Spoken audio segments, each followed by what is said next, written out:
Hey guys, my name is Rach Darling. If you're new here, welcome. Today I have a really exciting video. I've kind of made this sort of impromptu, but it's mainly because I've just unboxed the Elgato Facecam for some Instagram and TikTok and Twitter socials, and I'm absolutely blown away by it. The quality of this camera has shocked me so much that it's actually prompted me to create this like really quick impromptu video telling you guys that you need to buy this. This is an incredible webcam and I'm really shocked. This is the Elgato Facecam. This is a newly released webcam from Elgato that fits absolutely snug into anyone's Elgato setup. I personally didn't like the look of this camera as soon as I saw it because it is so chunky compared to the C920. I actually have this one plugged in because I was just doing some tests. But aside from that, that's the only thing I don't like about the Facecam. So we're starting off pretty strong. When I found out that Elgato was releasing a webcam, I knew pretty much before it even got released, and it was so hard to keep quiet about it because I'm very, very not passionate about webcams, but I like cameras. I like them and I like learning more about them. And I know that the Logitech C920 has been the king of webcams since its release in 2011-ish. And so it's a pretty old webcam. And, you know, we've seen Logitech trying to top the C920 with the C922. We've seen the 4K Brio that they released. And a few other companies were releasing webcams, but nothing quite hit the spot of the C920. You had, you know, pretty decent quality at a pretty decent price, and it was just plug and play. It just worked. But now Elgato again has kind of seen what works for streamers, but injected a little bit of top-end quality of high professionalism into it, which is why we've got the Facecam. So I'm gonna shut up, let's see what it looks like. So this here is the Elgato Facecam. I'll blow it up for you a little bit. But straight off the bat, this is just the raw setting. So I have not played with the settings, and oh my God, the settings suite for the Facecam. We're gonna get into it in a second. But straight off the bat, as soon as I plug this in, there's so much detailing and like just so much color. It's great. Now, if I actually had my colors balanced in this room properly, like you probably will, it would look a lot better.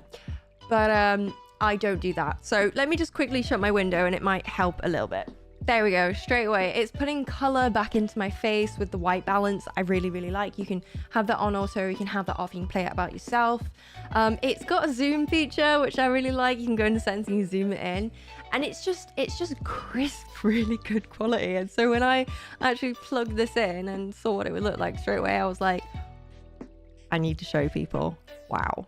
So this is what the webcam looks like when it's all blown up in all of its glory. As you can see, it's got all of my detailing, which probably is a bad thing, to be honest. But it's awesome. Like, you can see all of the details and it's just crisp quality. Like, I really like that.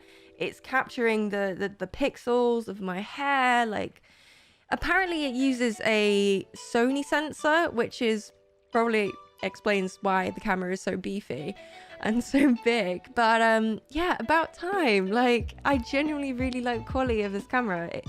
It's really shocking me. It's really blowing me away. So this is what the camera software looks like. Elgato do a really great job of creating innovative, easy to use plug and play software for their equipment, and the camera hub is no different. Absolutely no different.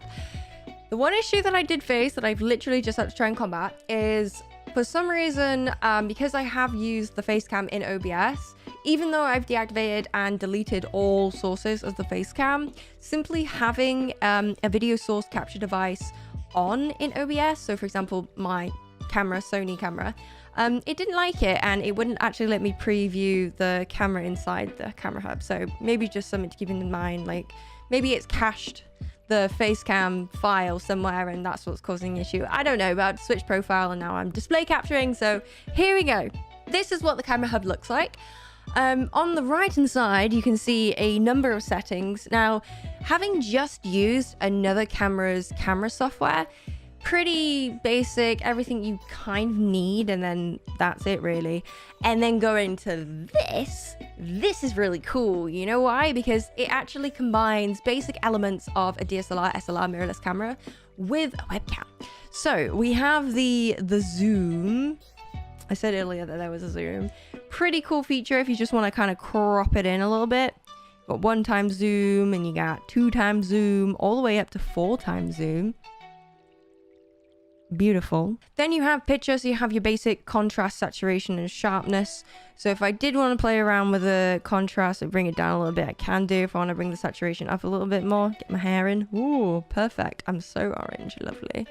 And then play with sharpness if you want to. You can make it a little bit blurrier, make it a bit more defined. Totally up to you. A little bit cell shaded. Ooh. Then you have exposure. It does have an automatic setting, so if you did want to play about with it, you can do if you wanted to, or you can just keep it on automatic and let it do it for you. If you have light dissipation that changes throughout the day, so if you use natural light, for example, probably a handy thing to keep it on. If you turn it off, all of a sudden you get access to shutter speed, which is very interesting because shutter speed is something to do with the DSLR, SLR, and mirrorless camera. As far as I know from my basic understanding, shutter speed depicts how much light goes through the lens, I think. So if we turn this off and turn the shutter speed down, yeah, so it goes down, so it's capturing less light. So that's what's really interesting about this, is that that's something I have to play about with my own dedicated mirrorless camera. So that's pretty cool. The higher you go, the less sort of like frames it captures. It becomes very stuttery.